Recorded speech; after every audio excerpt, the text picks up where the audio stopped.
Ini senang sekali saya berjumpa dengan Bapak Ibu Saudara sekalian. Wow, luar biasa bahwa hari ini kita akan sama-sama belajar satu tema yang luar biasa, Forgiving Without Limits. Jadi kita mau sama-sama belajar satu tema, mengampuni tanpa batas.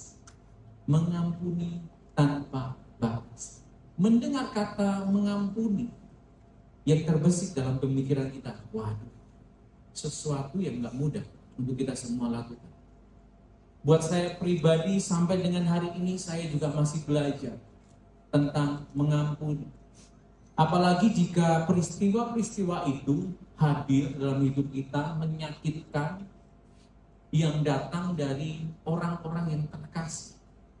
Bahkan peristiwa-peristiwa yang menyakitkan, yang tidak mengenakan itu datang mungkin dari saudara kita, mungkin datang dari pasangan kita, mungkin datang dari anak kita, mungkin datang dari mertua kita, orang-orang yang terdekat di sekitar kita.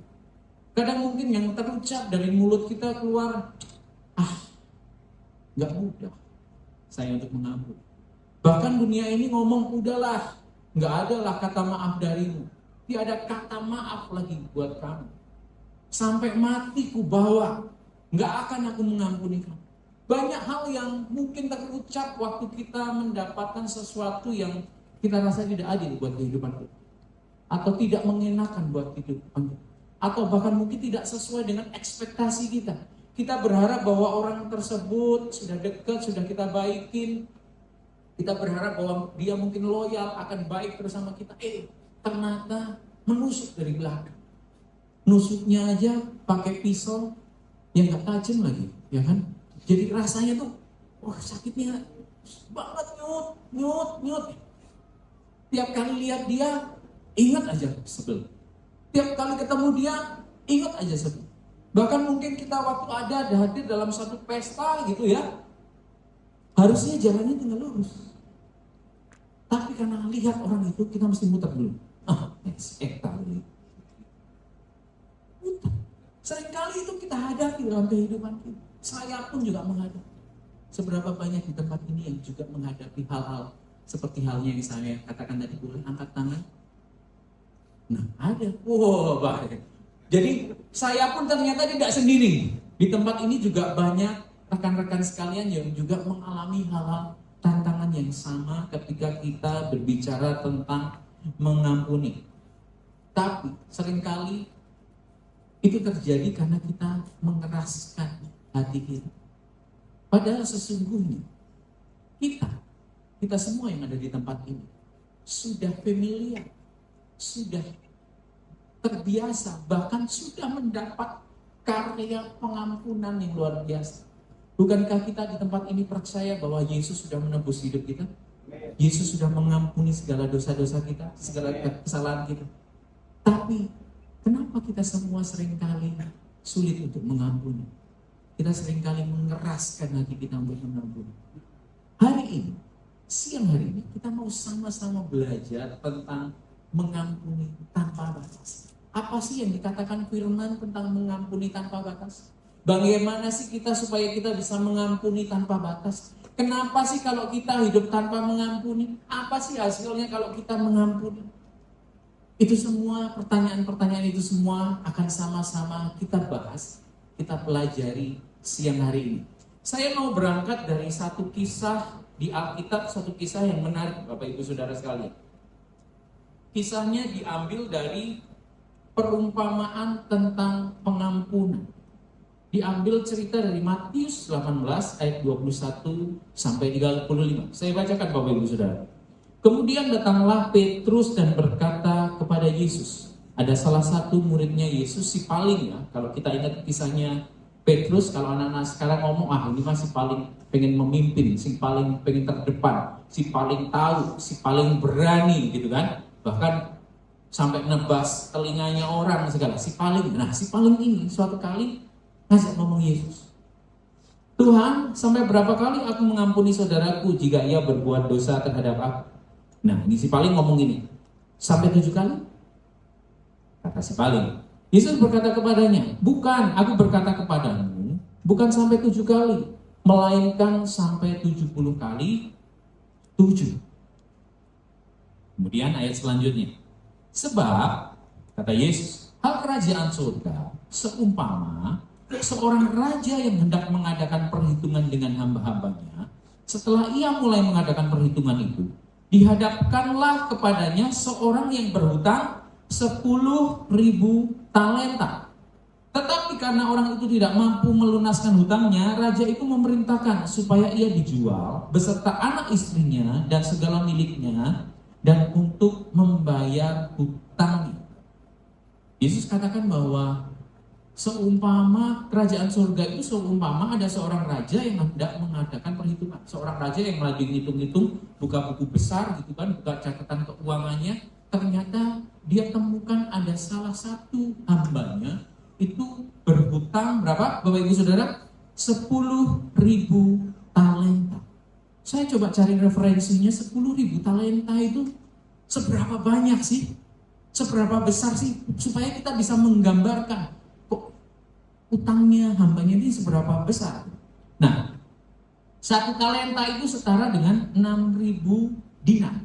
Jadi 1 talenta setara dengan 6.000 dinar. Kalau tadi 10.000 berarti 6.000 dikalikan 10.000. Ya repot lah, ngitung-ngitung repot. Gak ada kalkulator kan siang hari ini. Nah, kurang lebihnya gini Bapak Ibu Saudara, bahwa satu hari di masa itu orang bekerja itu digaji 1 dinar. Jadi di masa itu orang bekerja di satu hari itu 1 dinar. Maka saya coba kalikan. Untuk melunasi hutangnya, hamba ini mesti bekerja kurang lebih 165 tahun lamanya. Itu pun kalau dia nggak nambah utang lagi. Nambah utang lagi baru dapat 10 tahun, nambah utang lagi. Udah nambah lagi. Baru dapat 20 tahun, utang lagi, nambah lagi. Nggak selesai-selesai. Jadi Yesus memberi perumpamaan satu hutang yang gede banget, sulit banget itu dibayar. Oke Bapak Ibu, kita lanjut.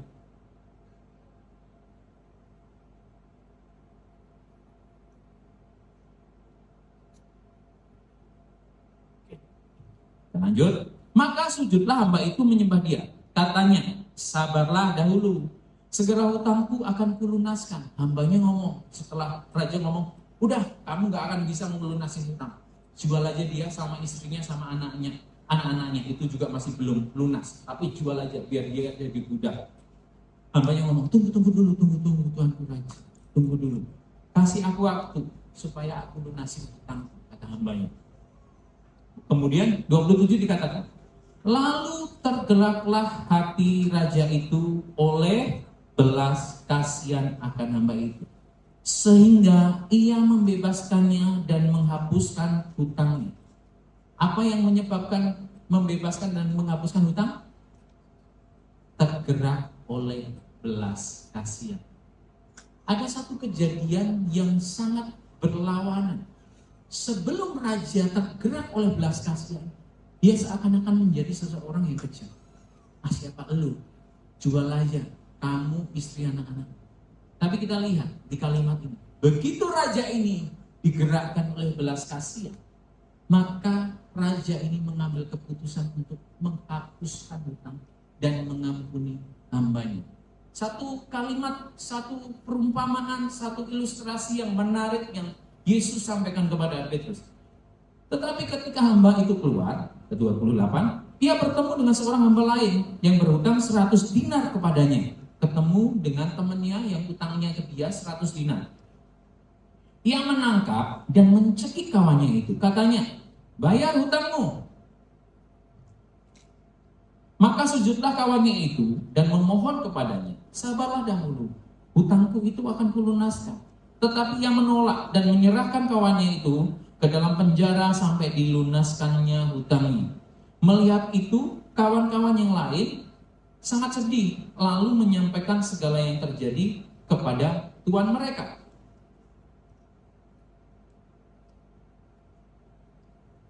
Raja itu menyuruh memanggil orang itu dan berkata kepadanya, hei hamba yang jahat, seluruh hutangmu telah kuhapuskan karena engkau memohonkan kepadaku, bukankah engkau pun harus mengasihi kawanmu seperti aku telah mengasihi engkau? Jadi sehabis diampuni, hamba ini keluar ketemu temannya. Temannya cuma utang 100. 100 kalau tadi 10.000 berarti hanya 1%. Hanya 1% dari jumlah utang yang sudah dihapuskan. Tapi si hamba yang sudah diampuni ini ngomong, nggak bisa, dicekik, nggak bisa. Bayar utangmu. Kau nggak bayar, kamu nggak bayar, masukin penjara. Dimasukin sampai ke penjara. Teman-temannya yang lain yang lihat peristiwa itu melihat, kok gini ya? Dia sudah mendapatkan kebaikan dari raja, tetapi kok 100 dinar pun dia masih tuntut. Jadi, kemudian temannya melaporkan ke raja. Setelah itu kan tadi katakan, raja itu menyuruh memanggil orang itu dan berkata kepadanya, hai hamba yang jahat, seluruh hutangmu telah kuhapuskan karena engkau memohonkan kepadaku. Bukankah engkau pun harus mengasihani kawanmu seperti aku telah mengasihani engkau? Oke, kita sama-sama baca ayatnya yang ke-34. Maka marahlah tuannya itu dan menyerahkannya kepada Al-Bojo sampai ia melunaskan seluruh hutangnya. Maka kata Tuhan Yesus di ayat yang ke-35 dikatakan, maka Bapakku yang di surga akan berbuat demikian juga terhadap kamu, apabila kamu masing-masing tidak mengampuni saudaramu dengan segenap hatimu. Singkat cerita, setelah dilaporkan, si hamba yang diampuni di awal ini dipanggil kembali oleh raja, kemudian dia dijatuhi hukuman oleh raja. Oke. Ada satu kisah perumpamaan yang bisa menggambarkan tentang bagaimana seharusnya kita mengampuni. Bagaimana kita mengampuni tanpa batas. Dari perumpamaan ini kita akan belajar 3 hal Bapak Ibu. Yang pertama, kita akan belajar bahwa pengampunan adalah budaya kerajaan Allah. Kalau kita berkata bahwa aku adalah karya penebusan Kristus, saya adalah warga kerajaan Allah, seharusnya pengampunan menjadi budayanya kita. Tadi kita sama-sama baca kisahnya. Jadi sebab hal kerajaan surga seumpama seorang raja. Yesus sedang menjelaskan bagaimana tentang pengampunan adalah jati diri, identitas kita sebagai warga kerajaan Allah. Karena apa? Kita hidup, kita ada saat ini hasil dari karya penebusan Yesus. Hasil dari karya pengampunannya Yesus. Maka seharusnya jejak langkah ajaran yang sudah Yesus tunjukkan mesti kita ikuti sebagai gaya hidup kita. Oke? Harus kita ikuti sebagai gaya hidup kita. Karena kita sudah ditebus, kita sudah diampuni. Sebagai umat yang diampuni, umat yang ditebus, seharusnya hidup kita juga bisa mengampuni. Pengampunan adalah gaya hidup. Pengampunan dalam kerajaan surga bukanlah anjuran, melainkan sebagai gaya hidup.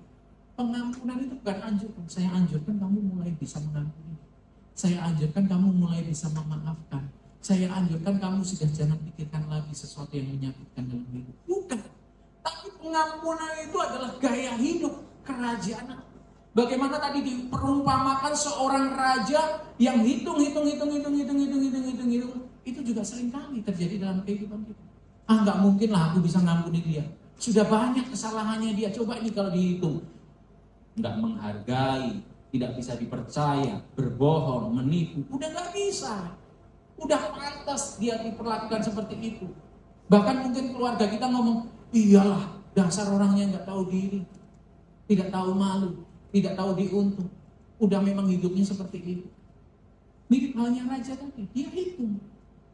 Tapi waktu raja tadi ketemu dengan belas kasih, ketemu dengan identitas kasih, ketemu dengan Yesus, ketemu dengan kasihnya Allah, maka tindakannya berbeda. sekalipun dia harus kehilangan 10.000 talenta, tapi dia rela mengampuni hambanya. Dari sudut cerita yang itu dulu Bapak. Maka seharusnya kita sebagai warga kerajaan Allah, kita mesti bisa melakukan hal yang sama. Kolose 3 ayat 12 sampai 14 katakan, karena itu sebagai orang-orang pilihan Allah yang dikuduskan dan dikasihinya, kenakanlah belas kasihan, kemurahan, kerendahan hati, kelemah lembutan, dan kesabaran. Sabarlah kamu seorang terhadap yang lain, dan ampunilah seorang akan yang lain. Apabila yang seorang menaruh dendam terhadap yang lain, sama seperti Tuhan mengampuni kamu, perbuat jugalah demikian. Alasannya karena Yesus sudah menunjukkan budaya kerajaan Allah, gaya hidup kerajaan Allah. Kalau kita mengaku sebagai warga kerajaan Allah, maka hal yang sama pun harus kita lakukan. Enggak mudah sih, yes, saya percaya. Tapi waktu kita tahu identitas kita minta pertolongan Tuhan. Kekuatan untuk mengampuni itu bukan dari kekuatan daging kita, tapi kekuatan daripada Tuhan. Saya mau mengajak kita sama-sama ingat kisahnya Yusuf. Bagaimana ketika Yusuf harus dijual sama saudara-saudaranya. Yusuf dimasukkan ke dalam sumur kering. Yusuf ngomong, Ruben, tolong dong, aku adikmu loh, aku adikmu. Kak, bro, aku adikmu. Saudaranya tidak ada yang mendengar Yusuf. Bahkan ada salah satu ngomong, udahlah jangan dibunuh, jual aja. Seberapa menyakitkannya yang dialami oleh Yusuf, coba kita renungkan. Kalau itu kita sedang alami dalam kehidupan kita, bisakah kita merespon seperti halnya Yusuf? Bukan cuma itu, ada peristiwa-peristiwa lain, bahkan dia difitnah, setelah itu dilupakan, ya kan? Yusuf dilupakan. Banyak hal yang dia alami. Jangan-jangan juga terlintas dalam pemikirannya si Yusuf mungkin. Kelihatannya aku salah ini menafsirkan mimpi. Gara-gara menafsirkan mimpi, hidupku malah jadi gak karuan. Hidupku malah jadi gak bahagia. Hidupku malah jadi sengsara. Bukankah itu juga sering muncul dalam kehidupan kita? Kelihatannya salah aku sungguh-sungguh dalam Tuhan nih. Bukannya malah jadi baik bisnisku, malah jadi gak karuan bisnisku. Bukannya malah jadi baik keluargaku, malah tambah buruk keadaannya. Bukannya menjadi baik karakterku, kok malah jadi lebih sulit karakter. Mungkin itu juga terlintas dalam pikiran kita. Tapi berita baiknya Bapak Ibu Saudara sekalian, kita mesti belajar merespon seperti halnya Yusuf. Kita mau sama-sama baca dari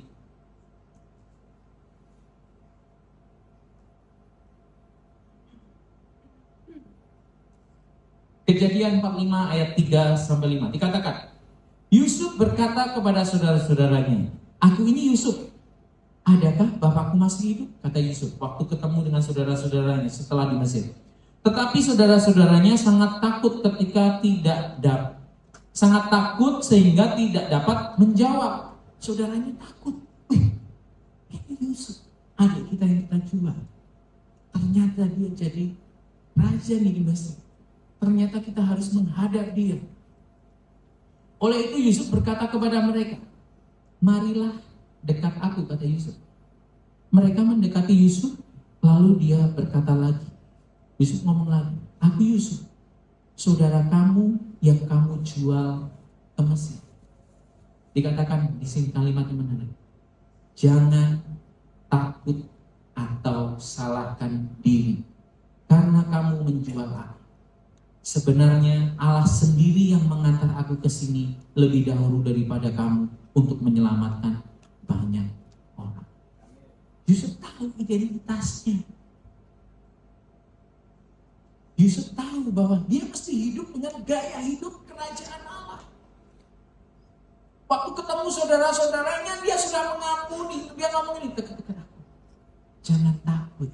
Yusuf ngomong, iya, aku adikmu yang dulu kamu jual. Tapi udah, gak usah takut.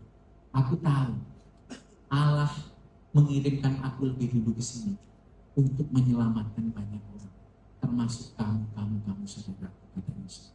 Hal yang luar biasa. Waktu kita mengerti bahwa pengampunan adalah budaya dari kerajaan Allah.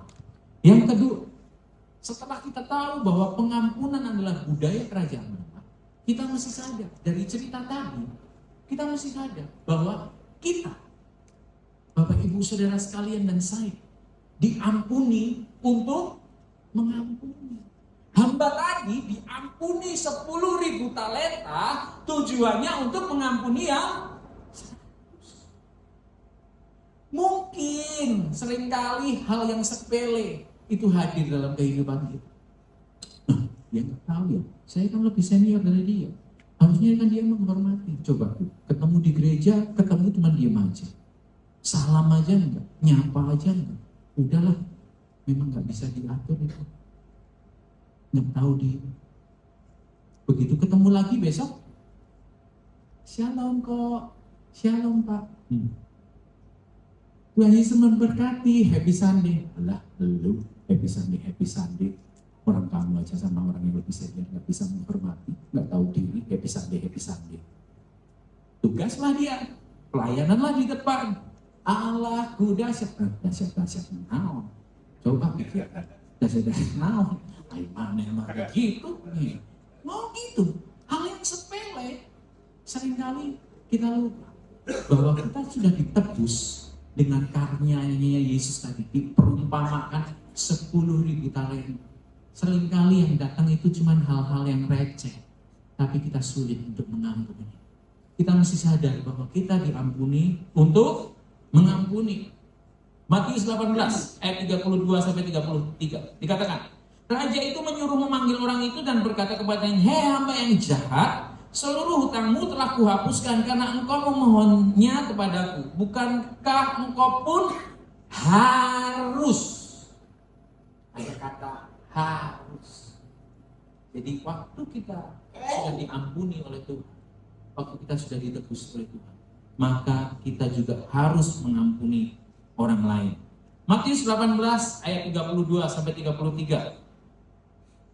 Kemudian Matius 6 ayat 14 sampai 15 dikatakan, karena jikalau kamu mengampuni kesalahan orang, Bapamu yang di surga akan mengampuni kamu juga.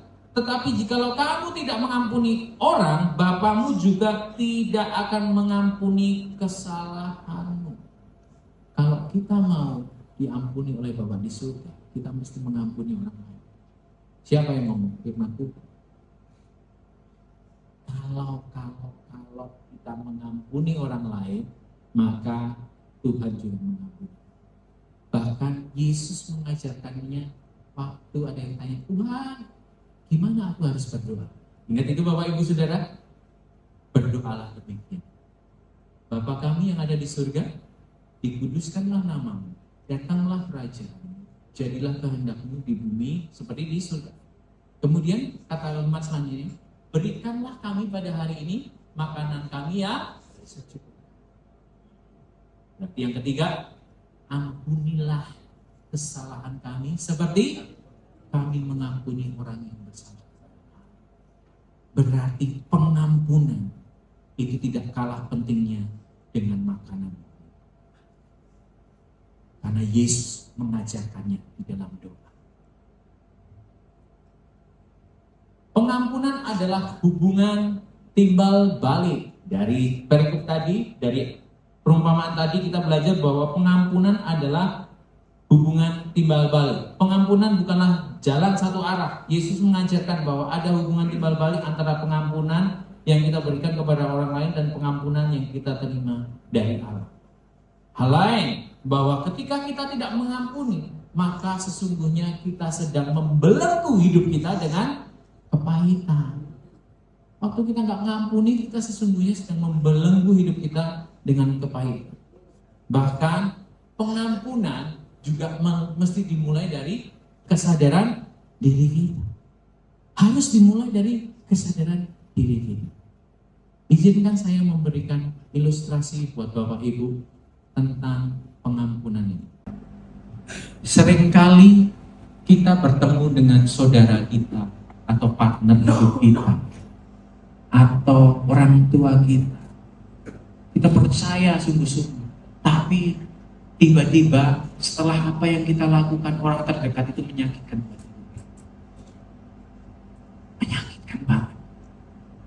Gak bisa aku lupain apa yang dia lakukan. Seumur hidupku gak bisa aku lupain.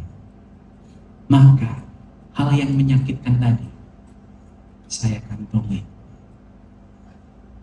Jangan lagi dalam kehidupan saya. Saya bertemu dengan rekan bisnis saya, partner bisnis. Banyak hal yang sudah kita lalui bersama, temenan dari SMA. Banyak hal-hal yang indah sudah dilewati. Banyak hal-hal yang buruk sudah dilewati. Sekarang berbisnis, bangun bisnis bersama-sama. Ternyata dia cek saya dari belakang. Sakit banget. Tinggalin utang di bank. Saya yang harus bayar itu. Sakit. Sakit. Saya kantongin. Saya ketemu dengan mertua saya. Cerita, lupa.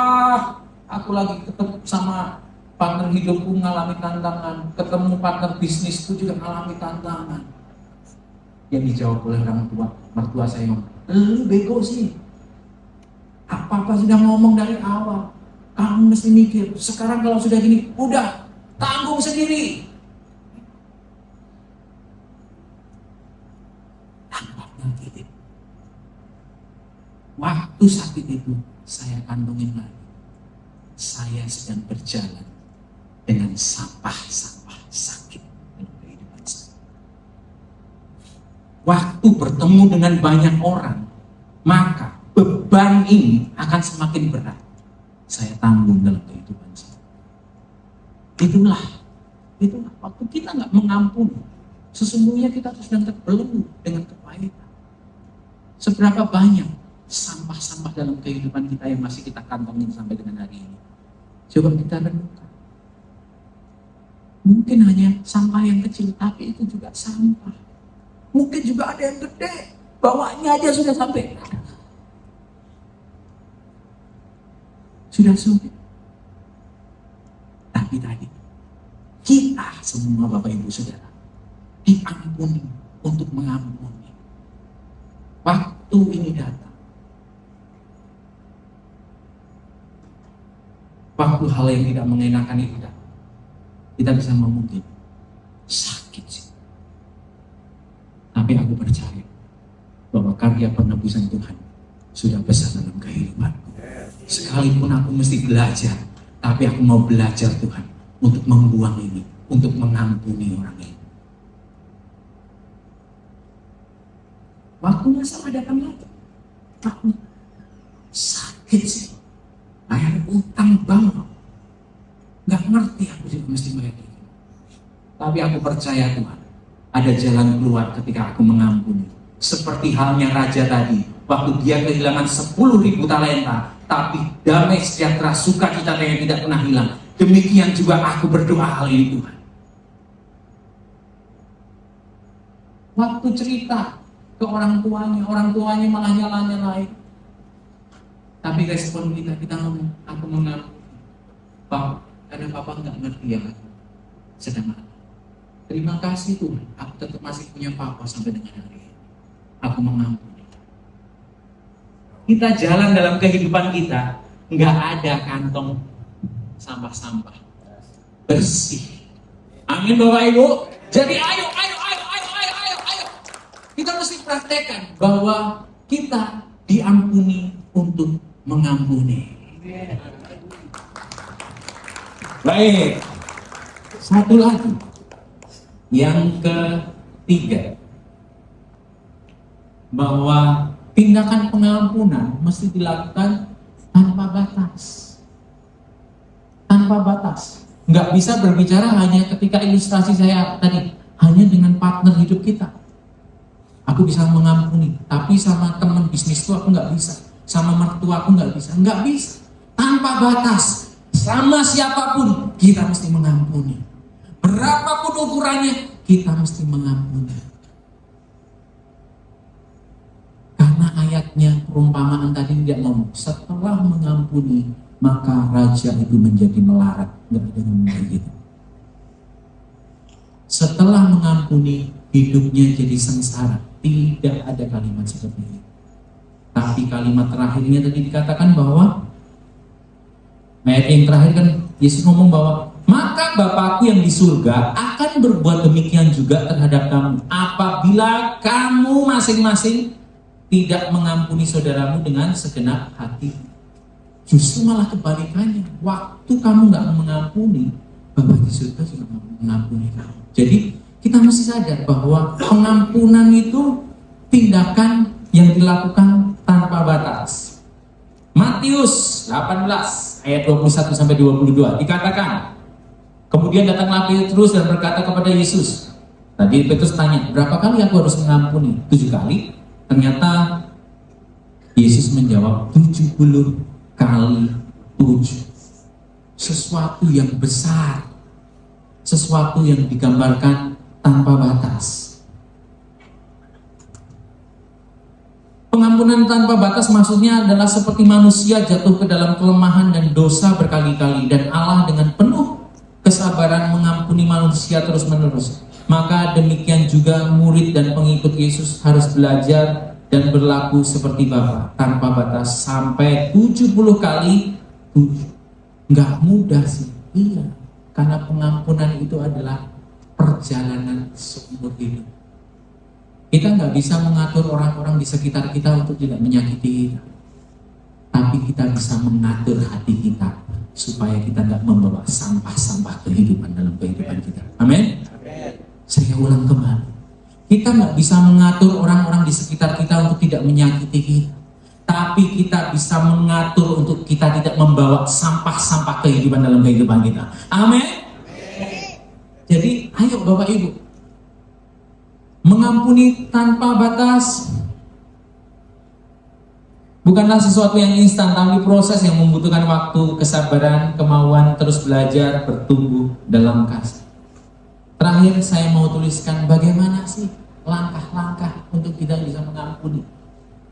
Secara tadi kita baca perikopnya, kemudian kita belajar apa sih langkah-langkahnya seperti apa. Yang pertama adalah kita mesti mengakui rasa sakit kita. Sudah banyak nih isi kantongnya. Kalau kita nggak mengakuinya dulu, sulit untuk kita mengubah.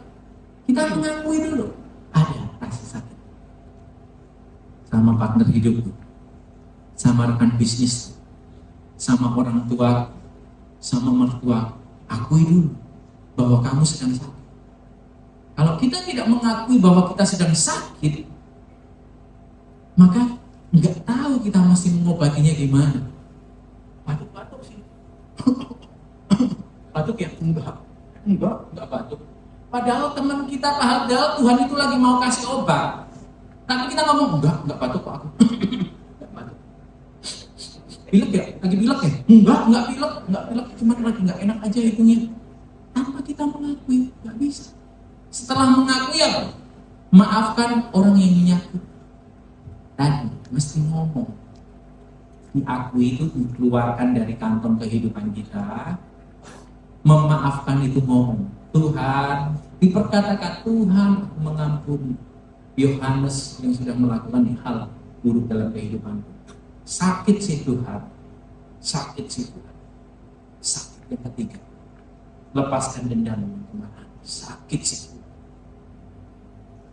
sih harus bayar utang. Sakit sih punya orang tua gak ngerti aku kayak gini. Tapi aku mau mengampuni. Fokus pada masa depan, bukan masa lalu.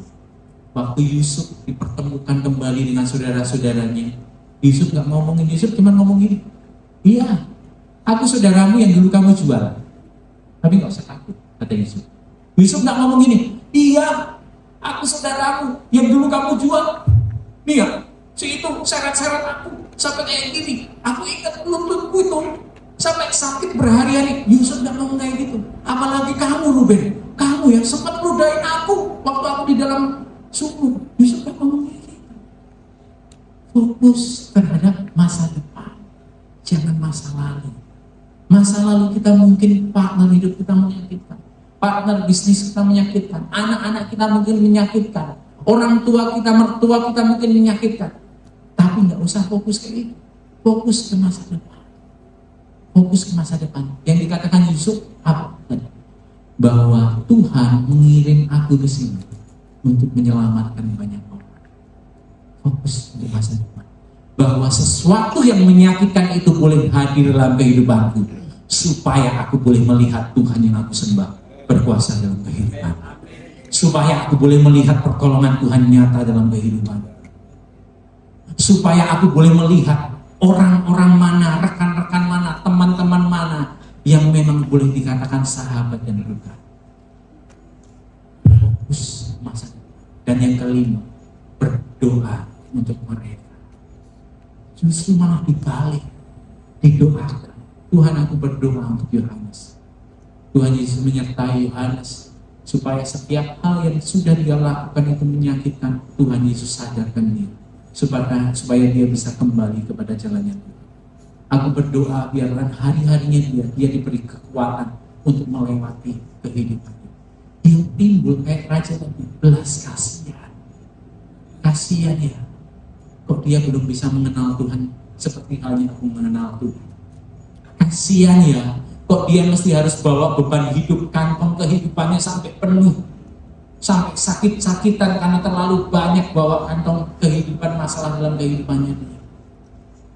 Kasihan ya, kasihan. Mendoakan. Jadi Bapak Ibu Saudara sekalian, hari ini kita belajar 3 hal tentang mengampuni tanpa balas. Yang pertama adalah pengampunan adalah budaya kerajaan Allah. Yang kedua, setelah kita tahu bahwa pengampunan adalah budaya kerajaan Allah, kita mesti sadar bahwa kita diampuni untuk mengampuni. Dan yang ketiga, bahwa tindakan pengampunan itu mesti kita lakukan terus. Saya mengundang musik boleh.